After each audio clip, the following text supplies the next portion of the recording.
Life has been full of change this season. Autumn is one of my favorite seasons, and it's so beautiful seeing the time change, the days growing darker, the leaves changing in color. In all honesty, I haven't been enjoying it as much as I would like to. Lately, I think with everything going on in my life, it just really took a toll on me to where I burnt myself out. My mind and body tired. It left me with the realization that I had to take a step back and to focus on the necessary time of rest and relaxation.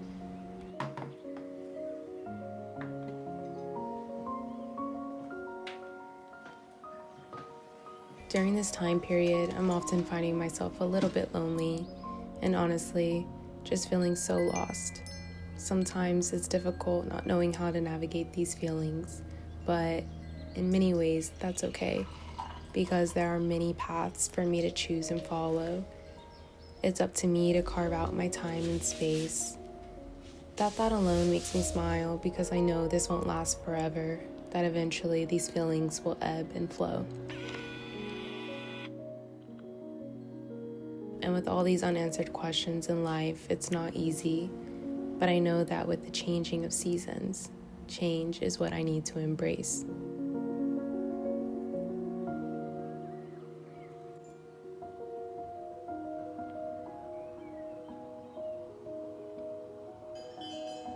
I've been focusing my time and energy on things that make me happy, carving out time for my hobbies, finding pockets of peace. And some days are better than others. Oftentimes, I'm so exhausted that I have to let myself not do anything at all, shut my mind off and not worry about the next thing that I have to do. At the end of the day, I have to remind myself that I'm just trying my best each and every day.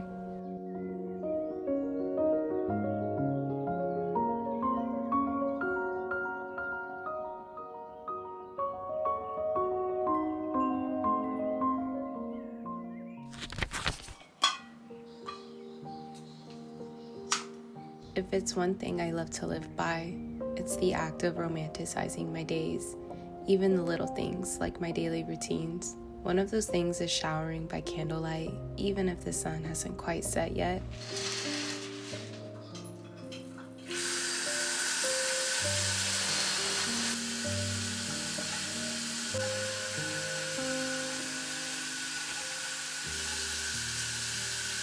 Even romanticizing my skincare, making room to slow down, relax, and to be present with myself. It's an act of self-love in a lot of ways.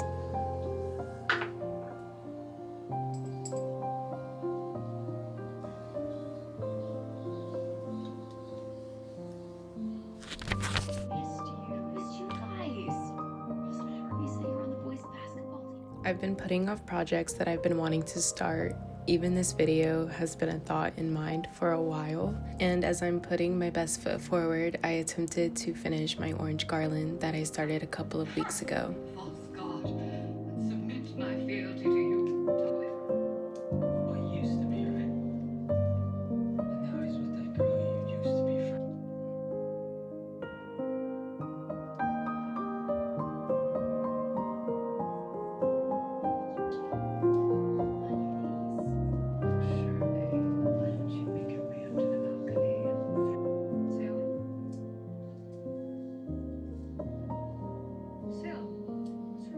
It came out so cute and exactly what I had envisioned.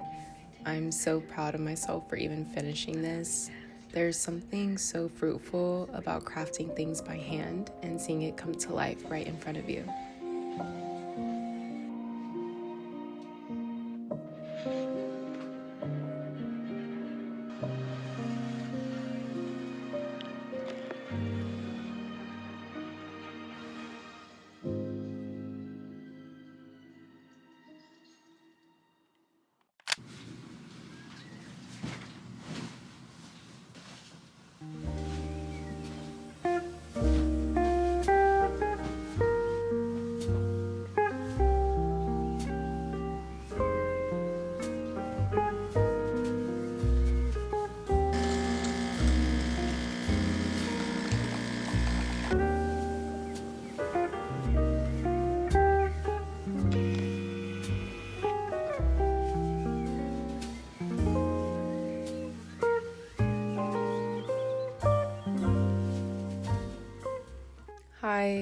Good afternoon. I've spent a good chunk of my morning just relaxing, reading my lip tea, and then getting ready.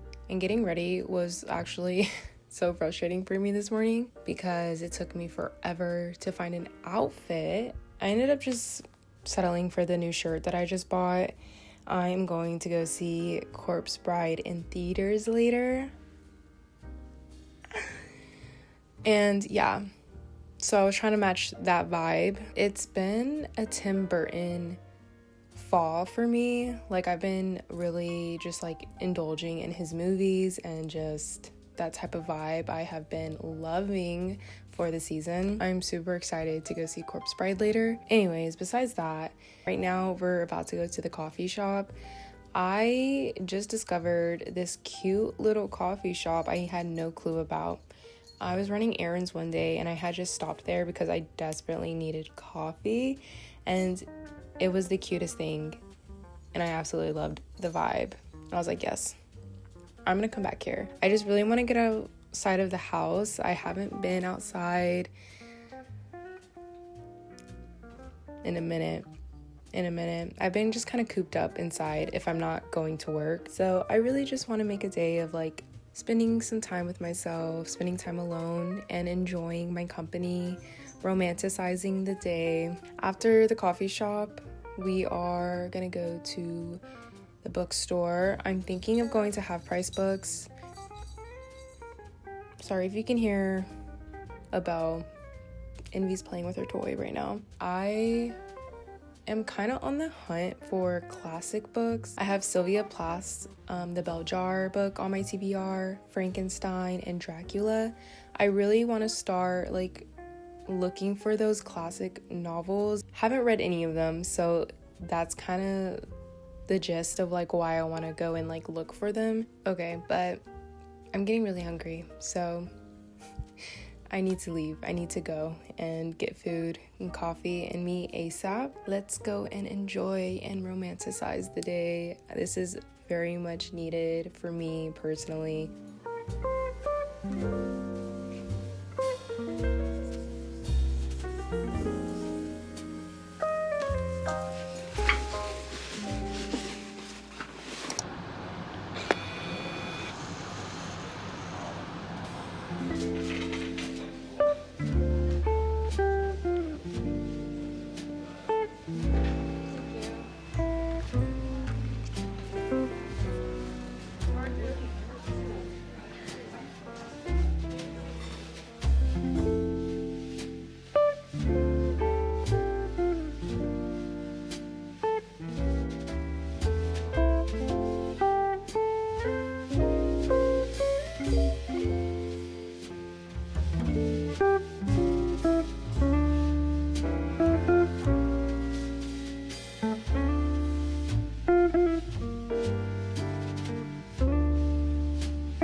We just got back home and I was at Half Price Books for way too long.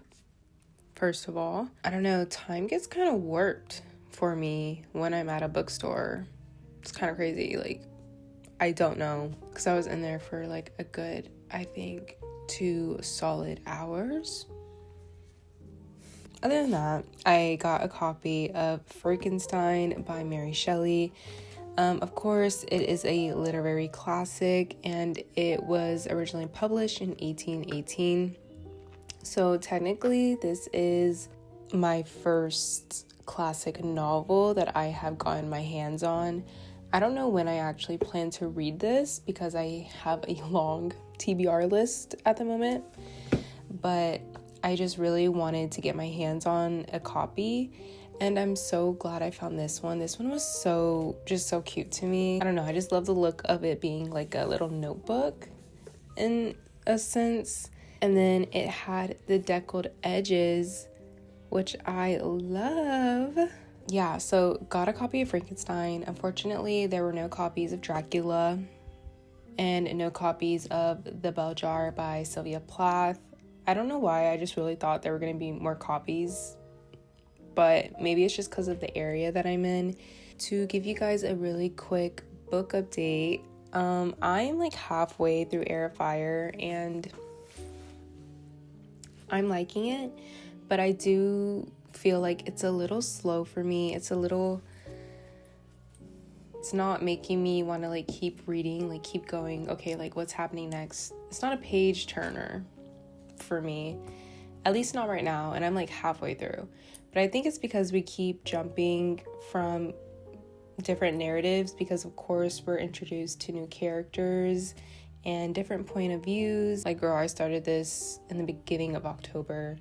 It's almost the end, and yeah, it's taking me a really long time to finish it, but I'm also like reading it in like weird time intervals. Also, I recently finished The X-Hex by Erin Sterling, and oh my god, I loved this cute little cozy magical fantasy book.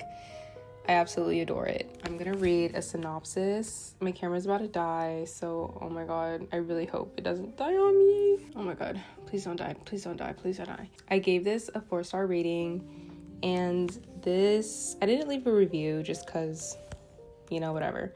But oh my god, this is a long synopsis, I'm not gonna lie. 9 years ago, Vivian Jones nursed her broken heart like any young witch would. Vodka, weepy, music, bubble baths, and a curse on the horrible boyfriend. Sure, Vivi knows she shouldn't use her magic this way, but with only an orchid hayride scented candle on hand, she isn't worried it will cost him anything more than a bad hair day or two. That is until Reese Penhallow, descendant of the town's ancestors, breaker of the hearts, and annoyingly just as gorgeous as he always was, returns to Graves Glen, Georgia. What should be a quick trip to recharge the town's ley lines and make an appearance at the annual fall festival turns disastrously wrong. With one calamity after another striking Reese, Vivi realizes her silly little ex-hex may not have been so harmless after all.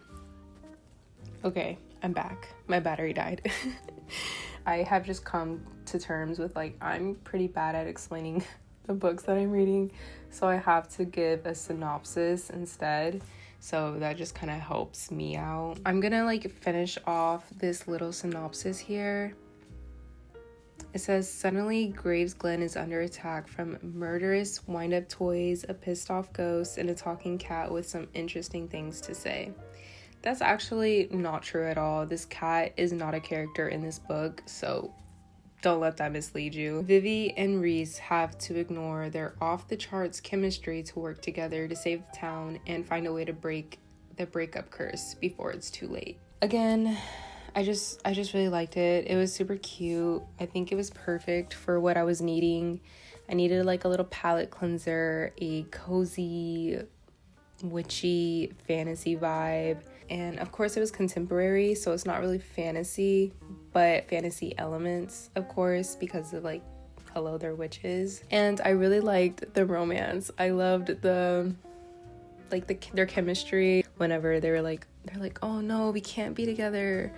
but girl, they're gonna be together, you know what I mean? But I just liked the two characters overall. And then the one thing that I don't really like about this whole trope of like witches is that of like witches not harnessing their full powers as a witch. Does that make sense at all? She's been a witch for like the past 20-30 years of her life. Like, why are we not harnessing the powers as a witch? Like, what? It just didn't make sense to me. That was like my only thing about it.